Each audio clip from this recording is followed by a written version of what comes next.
हरियाणा में drug problem है। उन्होंने मुझे बताया कि राहुल जी, हरियाणा में ड्रग प्रॉब्लम बढ़ती जा रही है।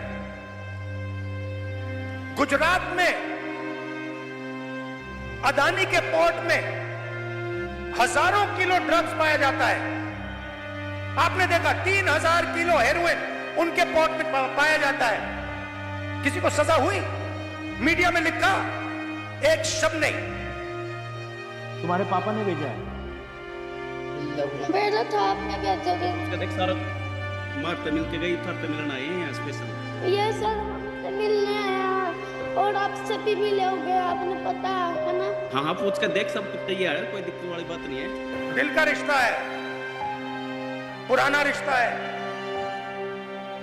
मैं आपसे यहां आके 50 झूठ नहीं बोलने वाला। वो मोदी जी का काम है। आपने 10 साल देख लिए, सुन ली उनकी बात। आमदनी दुगनी कर दूंगा और फिर काले कानून ले आए। छोटे बिजनेसेस को फायदा पहुंचाऊंगा, नोटबंदी, जीएसटी ले आए।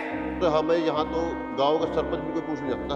और आप तो कहां से कहां मिलने के लिए आए जी? कोई एमएलए महाराज हमारे पास कभी आया जी, कोई दुख में सुख में? तो ये हरियाणा की हालत है और ये हम बदलना चाहते हैं। नमस्कार, मैं रवीश कुमार। हरियाणा में राहुल गांधी की रैली क्या इसीलिए महत्वपूर्ण कही जाएगी कि एक मंच पर भूपेंद्र सिंह हुड्डा और कुमारी शैलजा नजर आए? इस चुनाव में इसकी चर्चा तो है, लेकिन राहुल गांधी ने आज जिन मुद्दों को उठाया उस पर प्रधानमंत्री मोदी के जवाब का इंतजार किया जाना चाहिए।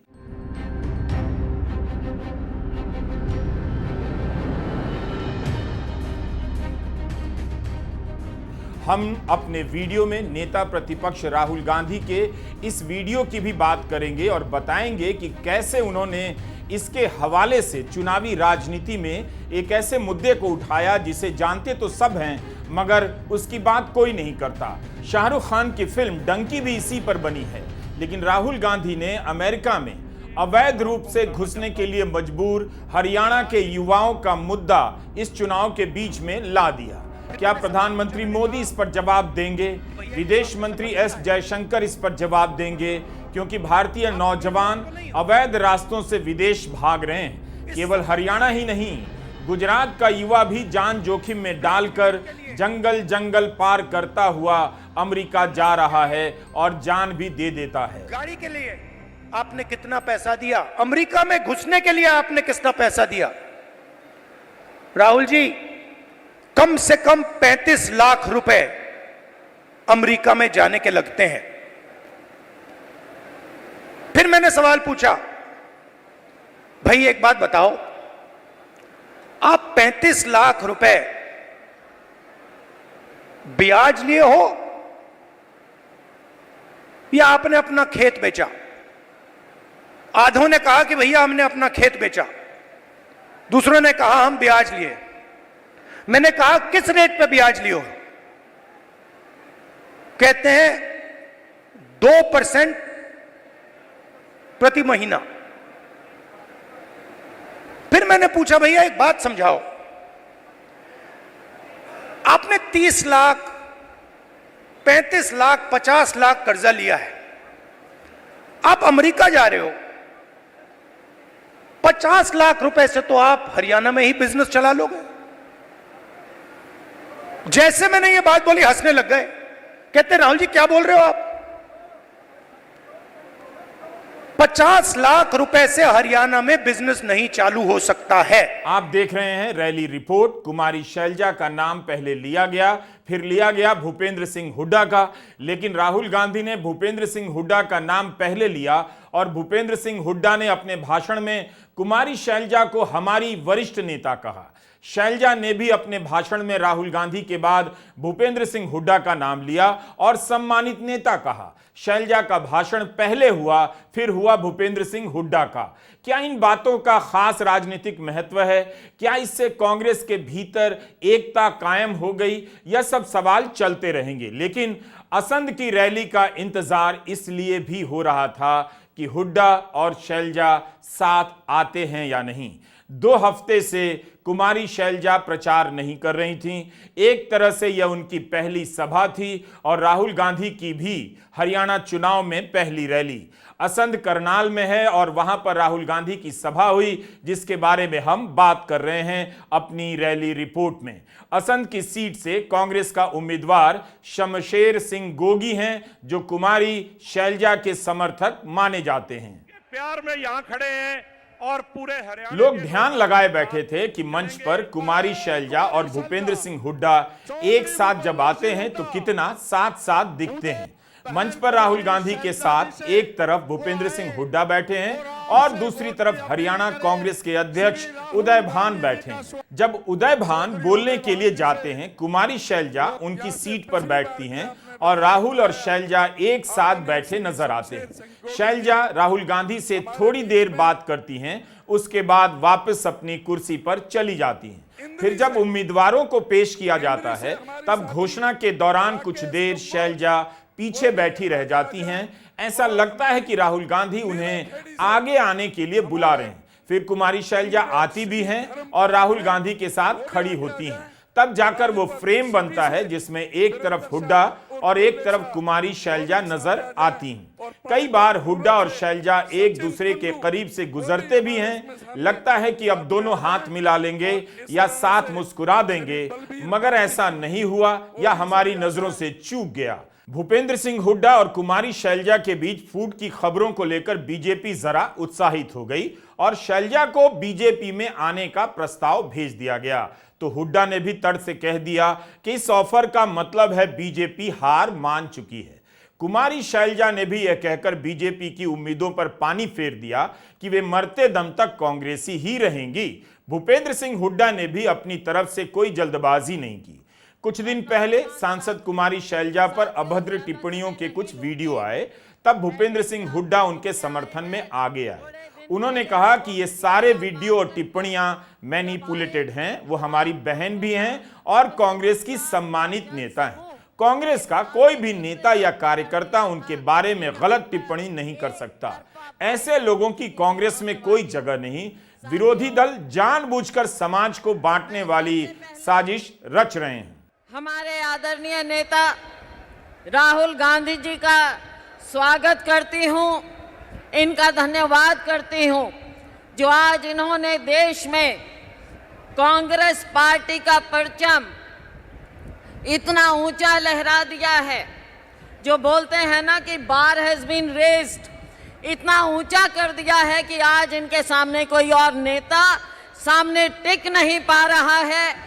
और उसकी मिसाल आपने लोकसभा में देखी कि जब राहुल गांधी जी खड़े हुए बोलने के लिए, आपकी आवाज को उठाने के लिए, तो माननीय प्रधानमंत्री जी नरेंद्र मोदी जी न जाने 10 बार खड़े होकर इनके बीच में बोलने का प्रयास कर रहे थे। बातें बड़ी बड़ी करते हैं। कल प्रधानमंत्री जी भी आए थे गुआना में, कहा कि हरियाणा सरकार 24 फसलों का एमएसपी दे रही है। अरे 24 तो फसल ही नहीं होती हरियाणा में। जिन फसल कभी हुई नहीं हरियाणा में, उनकी भी गिरावट कर रहे हैं। तो ऐसी बात है, सिर्फ घोषणा कर रहे हैं, करते नहीं। एमएसपी की बात करते हैं। एमएसपी आज धान मंडियों में भरा पड़ा है और किसान मजबूरन 300, 400, 500 रुपए क्विंटल तक कम धान बेचने का काम कर रहा है। कहाँ गई इनकी एमएसपी गारंटी? एमएसपी गारंटी तो राहुल जी रायपुर सेशन में आपने कहा था कि कांग्रेस की सरकार आएगी तो किसान को एमएसपी गारंटी देगी और C2 स्वामीनाथन फार्मूले पर उसका मूल्य तय होगा। लेकिन यहाँ बातें कुछ हैं, करनी कुछ है। असंध की रैली में कुमारी शैलजा और भूपेंद्र सिंह हुड्डा का साथ आना एक राजनीतिक घटना तो है ही। दोनों के बीच घोषित अघोषित प्रतिस्पर्धा समाप्त हो गई या कभी थी ही नहीं या आगे दिखेगी, यह सब मैं यहां से नहीं बता सकता। लेकिन राजनीति में ऐसी तस्वीरें यादगार तो बन जाती हैं। अब हम आते हैं राहुल गांधी की रैली पर। हमने 25 सितंबर को प्रधानमंत्री मोदी की सभा को लेकर एक रैली रिपोर्ट की, जो उन्होंने सोनीपत के गोहाना में की थी। आज भी हम प्रधानमंत्री मोदी के उस बयान को दिखाएंगे ये बताने के लिए कि कैसे भारत के दो नेता अमेरिका जाते हैं, दोनों वहां से लौटकर हरियाणा में अपने दौरे का जिक्र करते हैं, लेकिन दोनों का संदर्भ कितना अलग है। प्रधानमंत्री मोदी कहते हैं कि हरियाणा के लोगों ने नृत्य पेश किया और राहुल गांधी बताते हैं कि वे डैलस में, ये अमेरिका का एक शहर है, हरियाणा के उन युवाओं से मिलने गए जो डंकी रूट से जान जोखिम में डालकर अमेरिका गए और अपने परिवारों से लंबे समय के लिए बिछड़ गए। मेरी थिंकिंग है कि देश के लोगों को मालूम होना चाहिए कि आप लोग क्या सह रहे हो, परिवारों को क्या, आपको क्या मुश्किल सहनी पड़ रही है, ये इसलिए मैं मतलब समझने आया हूँ। हम तो यही चाहते हैं आने वाले टाइम में आप प्रधानमंत्री बनो और हमारे बच्चों को कहीं नहीं जाना पड़े, यहीं हरियाणा में रहे, यहीं रोजगार मिले। राहुल गांधी ने अपने भाषण की शुरुआत में ही इस वीडियो का जिक्र किया जो उनके YouTube चैनल पर मौजूद है। राहुल गांधी ने कहा कि इस वीडियो में जो भी है उससे आज के हरियाणा को समझा जा सकता है। हरियाणा के लोग क्यों अमेरिका जा रहे हैं? जब मैं डैलस में हरियाणा के लोगों से मिलने गया तो एक कमरे में 15-20 लोग सोते मिले। उसी कमरे में राहुल ने सबसे मिलकर कहा कि आपने मिनी हरियाणा यहां बना दिया है। अपने भाषण में राहुल गांधी उस डंकी रूट के मुद्दे को ले आते हैं जिस पर प्रधानमंत्री मोदी बोलने से चूक गए। राहुल गांधी ने विस्तार से बताया कि कैसे हरियाणा के युवा अमेरिका पलायन करने के लिए पहले कजाकिस्तान जाते हैं, वहां से दक्षिण अमेरिका और फिर अलग अलग देशों से होते हुए पनामा के जंगलों से निकलकर अमेरिका में प्रवेश करते हैं और वहां उन्हें पकड़ लिया जाता है। रास्ते में माफिया हरियाणा के युवाओं को कई बार लूटता है। अगर यही वीडियो नरेंद्र मोदी का होता तो गोदी मीडिया दिन रात अपने चैनलों पर दिखाता, प्रधानमंत्री का महिमा मंडन करता और देश को याद दिला देता। लेकिन विपक्ष का एक नेता प्रतिपक्ष इतने जरूरी मुद्दे को अमेरिका जाकर उठाते हैं, उसकी यहां उतनी चर्चा नहीं है। वो बस उनके YouTube चैनल पर है। आप भी पूरा वीडियो वहीं देखिए। मैंने उनसे पूछा, आप अमेरिका कैसे आए? देशों की लिस्ट दे दी। पहले हम यहां गए, टर्की गए, कजाकिस्तान गए, कजाकिस्तान से साउथ अमेरिका गए, साउथ अमेरिका से एक के बाद एक हम दूसरे देशों से निकले और फिर हम पनामा के जंगलों से निकलकर अमेरिका में जाए। अमेरिका में हमें रोका गया, पकड़ा गया और अब हम अमेरिका में हैं। रास्ते की कहानी बताई राहुल जी। रास्ते पे माफिया के लोगों ने एक बार नहीं अनेक बार हम सबको लूटा। हम समुद्र में से निकले, जंगलों में से निकले, पहाड़ों में से निकले। हमारे भाइयों को मरते हुए हमने देखा है, जंगल में मरते हुए देखा है, गिरकर मरते हुए देखा है, अपनी आंखों से देखा है। फिर मैंने सवाल पूछा, मैंने कहा कि भैया ये जो आपने सफर किया है, आप अमीर लोग तो नहीं हो, इस सफर के लिए, प्लेन टिकट के लिए,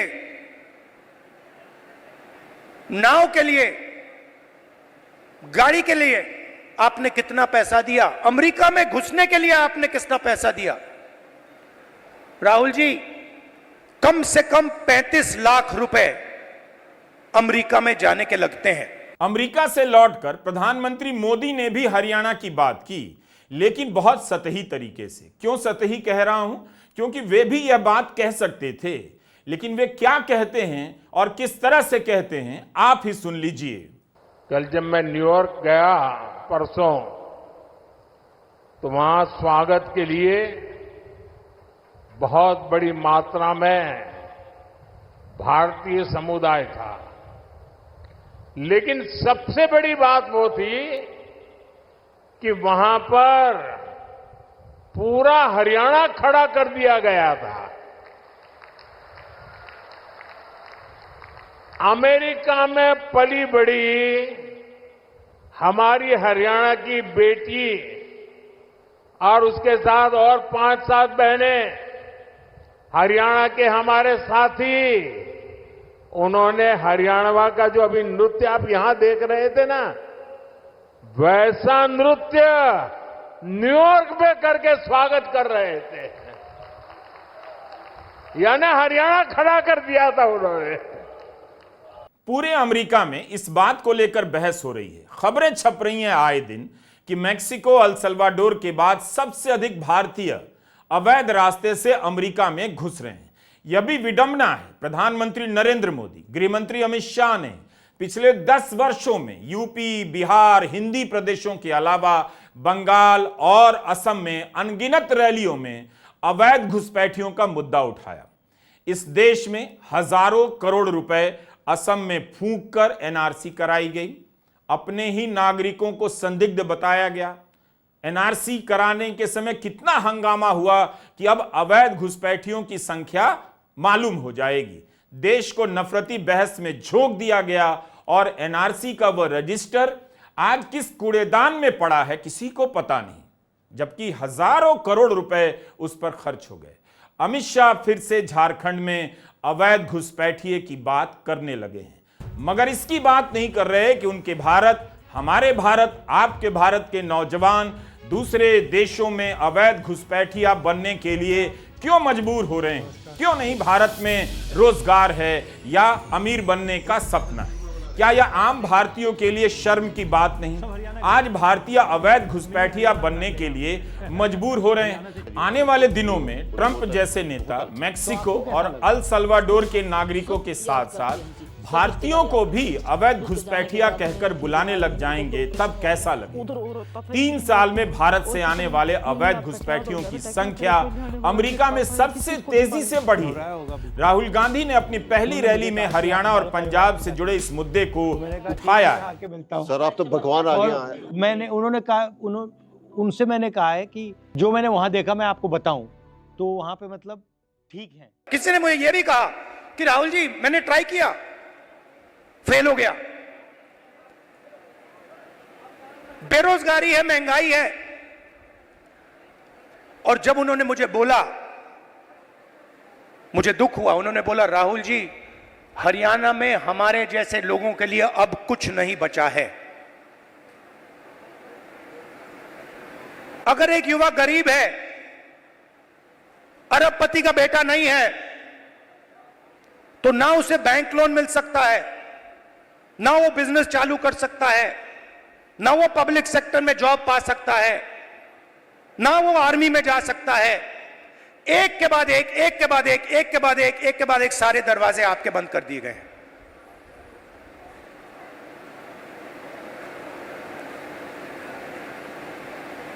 मैं जब उस घर से निकला, मैं सोच रहा था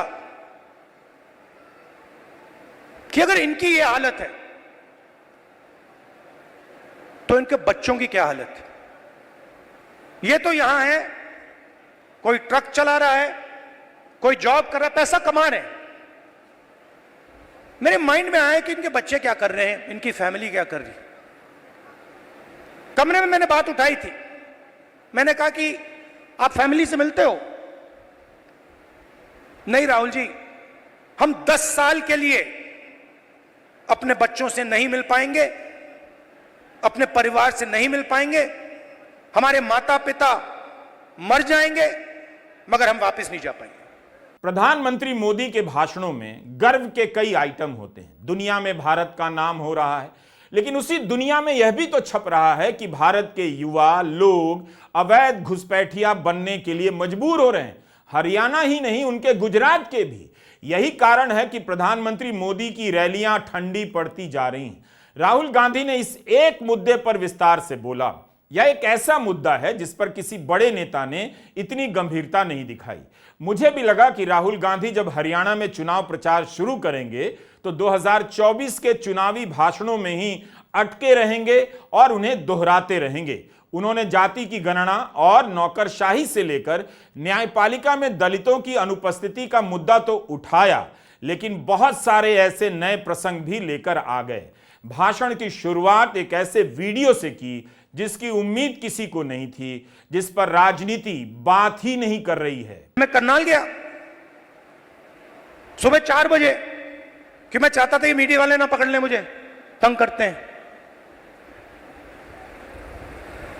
मैंने इनको मित्रों कहा, मतलब ये हैं अदानी के मित्र, अंबानी के मित्र। मैं गया 4 बजे सुबह, वहां बैठ गए, आने वाले बातचीत शुरू। प्रधानमंत्री बने। जाना चाहते हो तुम अमेरिका जाना चाहते हो? पापा से मिलने में जाओगे? एक मेंबर परिवार का यूएस में, ठीक है ठीक है, वीडियो कॉल चल रहा है, 6-7 लोग उस साइड डैलस में बैठे हैं, 20-25 लोग परिवार यहां बैठे हैं। मैं सोच रहा हूं ये हो क्या रहा है। पापा से बात करो। और फिर कोई प्रॉब्लम नहीं, छोटा सा बच्चा, बहुत ज्यादा अच्छा है, होना चाहिए इस एज पे। अगर दौड़ता हुआ, तो कब होगा? इसको पता कब लगा कि पापा चले गए? दौड़ता हुआ वो कंप्यूटर के पास जाता है, पापा चाहिए। कंप्यूटर को ऐसे पकड़ता है क्या क्या? और इतनी जोरों से चीखता है कि मैंने मतलब शायद अपनी लाइफ में ये चीख नहीं सुनी। नमस्ते भाई प्रदीप। कांपता हुआ चीखता है, पापा पापा पापा। नमस्कार। नमस्कार, वापस आओ, बोलो बोलो। और पिता कुछ नहीं कह पाता है। हाँ होगा, बिल्कुल होगा। धन्यवाद करता हूँ जी, आपने मेरी फैमिली देव को जाके मिले, मेरे को बड़ी सांत्वना जी, बड़ा ये फील हुआ जी। मेरे देव की आंखों में आंसू, चिल्ला रहा है। चिंता नहीं है जी मुझे किसी भी प्रकार। घबराना नहीं आपको, तुम्हें भी नहीं करना, ठीक है? और पिता हजारों किलोमीटर दूर मुस्कुराने की कोशिश कर रहा है। हमारी कोई सुनेगा तो जी। नहीं, मैं ठीक हूं, चिंता न करे, तो आराम से बैठ जा, किसी ने कहा कोई बात नहीं, मैं भी जल्दी आऊंगा, अपने मम्मी के पास बैठ जा। बच्चा इमोशनल हो गया। मैंने माइंड में सोचा कि इमोशनल हो गया, इसके हर रोज सीने में छुरे लग रहे हैं। इमोशनल शब्द का क्या मतलब है? वो अपने पिता को 10 साल के लिए नहीं देखेगा, छू नहीं पाएगा, गले नहीं लग पाएगा। क्यों? क्योंकि हरियाणा की सरकार ने ये आप ही कर सकते हैं सब। हरियाणा को नष्ट कर दिया है, खत्म कर दिया है। वो देव की चीखें नहीं थी, वो हरियाणा के हर युवा के चीखें हैं। आप वहाँ पर जाके भी देखो। जाके आए थे वहाँ? मैं वहाँ से तो आया हूँ, पापा से मिल के आए। पापा से मिल के आया हूँ, इसीलिए तो आया हूँ मैं यहाँ तुमसे मिलने। पापा ने भेजा है मुझे, तुम्हारे पापा ने भेजा है। भेजा था, आपने भेजोगे? उसका देख सारा मार तमिल के गई, थर तमिलन आए हैं यहाँ स्पेशल। ये सर हमसे मिलने आया और आपसे भी मिले होगे, आपने पता है ना? हाँ पूछ कर देख, सब कुछ तैयार है, कोई दिक्कत वाली बात नहीं है। सब कुछ ठीक है और सिर्फ ठीक ठीक रहना। ठीक ही है, सब कुछ सब सही है। एक समय कहा जाता था कि राहुल गांधी को प्रधानमंत्री मोदी से सीखना चाहिए, लेकिन आप 25 सितंबर का प्रधानमंत्री मोदी का भाषण निकालकर ईमानदारी से विश्लेषण कीजिए। आप भी कहेंगे कि प्रधानमंत्री मोदी को राहुल गांधी का भाषण सुनना चाहिए, राहुल से सीखना चाहिए, भारत के नए मुद्दों की पहचान करनी चाहिए और बात करनी चाहिए।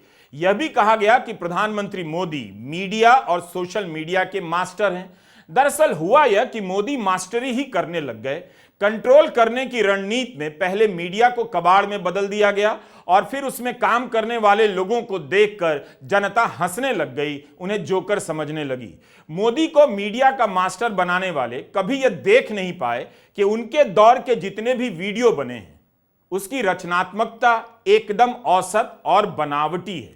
प्रधानमंत्री मोदी के जनता के साथ अनेक वीडियो मिलेंगे, मगर ज्यादातर बनावटी लगते हैं। उसमें केवल उन्हें लोकप्रिय होते दिखाया जाता है।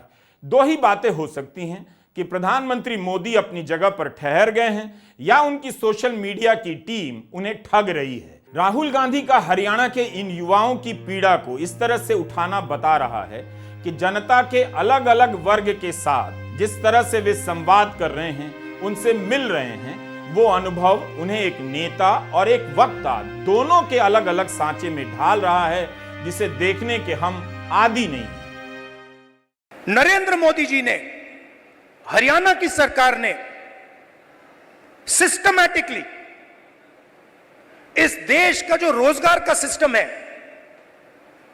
उसको खत्म किया है। वो जो युवा अमेरिका गए हैं, छोटे से घर में 20-25 एक कमरे में रह रहे हैं,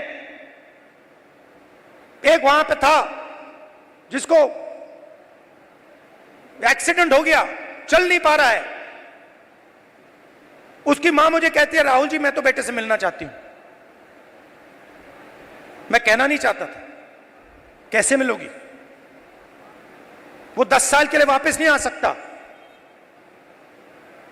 तो बच्चे चिल्ला रहे हैं, माताएं चिल्ला रही हैं, पूरा परिवार चिल्ला रहा है। क्यों? क्योंकि हरियाणा में रोजगार नहीं। तो ये हरियाणा की हालत है और ये हम बदलना चाहते हैं।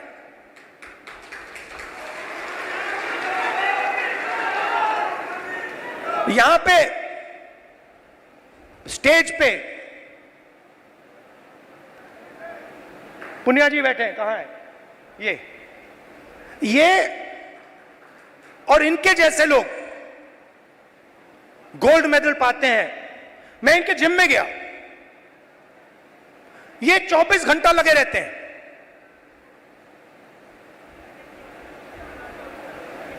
चौबीस घंटा क्यों? गोल्ड मेडल चाहिए। क्यों? हरियाणा का नाम रोशन करना, हिंदुस्तान का नाम रोशन करना है। पूरी दुनिया में हम चाहते हैं कि हरियाणा का नाम जाए, हिंदुस्तान का नाम जाए। गोल्ड मेडल हम अपने लिए नहीं लेते हैं, गोल्ड मेडल हम हिंदुस्तान के लिए लेते हैं। इन्होंने कहा मुझे, इसने कहा, वो भी 4 बजे सुबह। इनका क्या किया? सारे के सारे एथलीट्स को खत्म कर दिया। इनके बहनों का सेक्सुअल हरासमेंट हो रहा है और जो कर रहा है उसकी रक्षा चल रही है। 24 घंटे टीवी पे देखो, वो रो रही है, कोई फर्क नहीं पड़ता। बीजेपी का आदमी है, चिल्लाओ जितना चिल्लाना है, देव के साथ चिल्लाओ, 24 घंटा चिल्लाओ, हमें कोई फर्क नहीं पड़ता, मर जाओ। ऐसा हरियाणा हमें नहीं चाहिए। हमें हरियाणा ऐसा चाहिए जहां बच्चे ना रोएं, जहां पिता अपने बच्चे के गले लग सके, जहां मां ना रोए। ऐसा हरियाणा हमें चाहिए और ऐसा हरियाणा कांग्रेस पार्टी आपको देने जा रही है। राहुल गांधी अपने भाषणों को लगातार अपडेट करते जा रहे हैं। अपनी पहली रैली में उन्होंने गौतम अडानी का नाम लिया, लेकिन एक ऐसी समस्या से जोड़ दिया जिस पर बीजेपी क्या करेगी, अमित शाह के पास क्या जवाब होगा, देखना चाहिए। 2021 का मामला है। गुजरात के मुंद्रा बंदरगाह से ड्रग्स पकड़े जाने की खबर आई थी। 21,000 करोड़ रुपए का ड्रग्स बताया गया था। कभी आपने गृहमंत्री से पूछा या गोदी मीडिया को पूछते देखा कि उस मामले में किसे सजा हुई? 2021 के उस मुद्दे को भुला दिया गया। राहुल गांधी ने 2024 के चुनाव में उसे उठा दिया। अडानी को लेकर हाल में कई रिपोर्ट आई हैं। स्वाभाविक था कि राहुल उन्हीं रिपोर्ट की बात करते, मगर राहुल ने हरियाणा में अडानी का मुद्दा अडानी के बंदरगाह और ड्रग्स से जोड़कर उठा दिया। हरियाणा में ड्रग प्रॉब्लम है। उन्होंने मुझे बताया कि राहुल जी, हरियाणा में ड्रग प्रॉब्लम बढ़ती जा रही है। गुजरात में अडानी के पोर्ट में हजारों किलो ड्रग्स पाया जाता है। आपने देखा 3,000 किलो हेरोइन उनके पोर्ट में पाया जाता है। किसी को सजा हुई? मीडिया में लिखा? एक शब्द नहीं। एयरपोर्ट उनको चले जाते हैं, पोर्ट्स उनको चले जाते हैं। मोबाइल फोन चलाओ, जेब से पैसा उनको जाता है। सड़कों पे चलो, जेब से पैसा उनको जाता है। हवाई जहाज में जाओ, खरीदो, सारा का सारा उनके हाथ में। आपके लिए क्या? नोटबंदी और जीएसटी की मार की चर्चा भी की उन्होंने, और इसकी भी कि बीजेपी संविधान बदलने की फिराक में है। जाति की गणना की भी बात दोहराई। प्रधानमंत्री ने सोनीपत के गोहाना की सभा में जाति की गणना का नाम तक नहीं लिया। राहुल ने विस्तार से इस पर बोला कि केंद्र की सारी संस्थाओं का कंट्रोल आज आरएसएस के हाथ में है। सारी की सारी संस्थाओं को आरएसएस के लोगों के हवाले कर दी है। पूरा कंट्रोल नागपुर का है। उसमें हिंदुस्तान के 90% लोगों के लिए कोई जगह नहीं है। आप देख लीजिए, आप लिस्ट निकालिए, जिन जिन लोगों को आरएसएस ने हिंदुस्तान की संस्थाओं में डाला है, लिस्ट निकालिए, चाहते हो मैं दे दूंगा आपको। उसमें ना आपको एक ओबीसी मिलेगा, ना आपको एक दलित मिलेगा, ना आपको आदिवासी मिलेगा।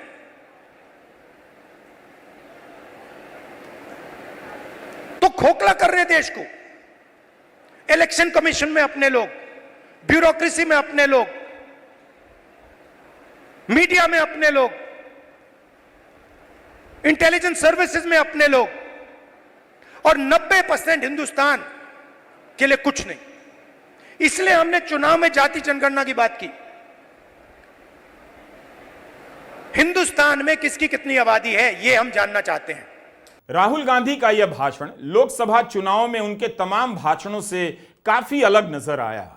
जिस दौर में बुलडोजर और एनकाउंटर के नाम पर नेता छवि बना रहे हैं बीजेपी के, उसी दौर में राहुल गांधी नफरती मुद्दों को अपने तरीके से किनारे लगा रहे हैं। लेकिन क्या उन्हें सफलता मिल रही है? उनकी सरकारों में भी नफरती मुद्दों के खिलाफ सख्ती नहीं दिखती है, कमजोरी दिखती है। हिमाचल प्रदेश इसका एक उदाहरण है। जरूरी है कि नेता प्रतिपक्ष जनता के मुद्दों के बीच में रहें, उठाते रहें, लेकिन इन नफरती मुद्दों का मुकाबला भी सामने से ही करना पड़ेगा। किनारे से निकलने से कोई फायदा नहीं है। नमस्कार, मैं रवीश कुमार।